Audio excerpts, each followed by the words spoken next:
রোগী হওয়ার সফটওয়্যারটা কি বলেন? বেশি খেতে হবে, বারবার খেতে হবে এবং সব খেতে হবে পৃথিবী যা আছে।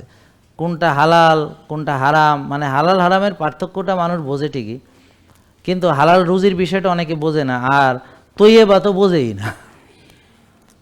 মানে আপনি এমন খাবার খেলেন খুব বিশুদ্ধ কিন্তু বেশি খাইলেন, সেটা তৈয়বা থাকে না। আর খাবারের পরিমাণের সঙ্গে সেটা কল্যাণ আছে কি না সেটা নির্ভর করে। আর একজন আগে থেকে খাইতে খাইতে এত বড় বুড়ি বানাইছে, এখন তার সুগার 20, এখন পবিত্র খেজুর খাইলেও সুগার তার হয় 26। তা এখন এই মুহূর্তে খেজুর খাওয়া তার জন্যে তৈয়বা হবে না।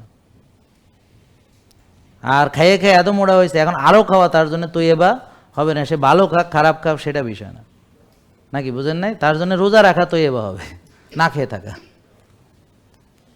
বুঝতে পারছেন? তার মানে তৈয়বা মানে কি? কল্যাণ কোনটাতে আছে, আর খাবারের ভিতরে তাজা কোনটা, প্রকৃত কোনটা, রিয়েল কোনটা, এগুলো অনেক কিছু বিষয় আছে। তৈয়বা শব্দটা শুধু কোরআনে 30 বারের বেশি আসছে।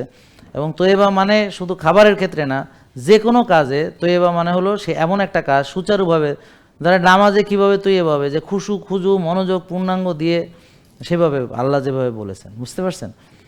তো মানে তৈয়ব অনেক কিছু আছে। তা এখন যাই হোক, আলোচনা এদিকে আমি না বাড়াই, তা আপনারা বুঝলেই হবে। বুঝেছেন নাকি? জেকে লাইফস্টাইল, ওষুধ মুক্ত সুস্থ জীবন।